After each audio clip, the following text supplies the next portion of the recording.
कि एक पंडित जी गंगा नहाने रोज जाते थे। तो रैदास जी से कहा कि रैदास जी कभी गंगा नहाते तो होते ही। तो उनका हम अपने कर्म को ही पूजा समझते हैं। आप रोज गंगा नहाने जाते हो, ये 2 केला है, बड़ी कठिन कमाई के हैं, गंगा जी को दे देना, कर देना। रैदास जी ने दिया, पंडित जी ने ले लिया। और जब जाकर गंगा जी से कहा कि रैदास जी ने ये 2 केले आपको दे, तो गंगा जी में से हाथ प्रकट हुआ और 2 केले लेके समा गए। फिर थोड़ी देर में हाथ प्रकट हुआ और आवाज आई कि स्वर्ण का जो कंगन है ये रैदास जी को हमारी तरफ से प्रसादी दे देना, गंगा जी ने।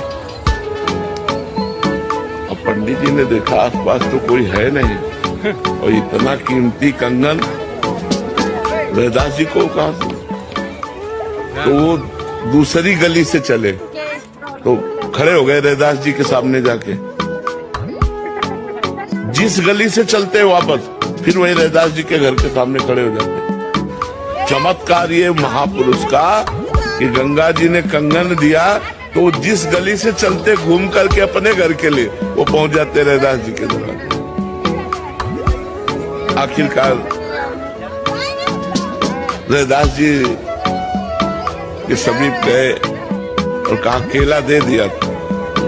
उन्होंने इसे कठौता में हाथ डाला और कहा हाँ हाँ दे दिया।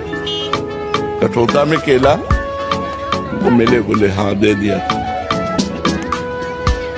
उनका गंगा जी ने आपके लिए, उनका हम इसको क्या करेंगे आप। तो उन्होंने कहा कि ये तो भवन है, इसमें आपने, उनको जानते हो क्या कहा? सब कोई जानता है उनकी प्रसिद्धि इस बात की, मन चंगा कठौती पे गंगा।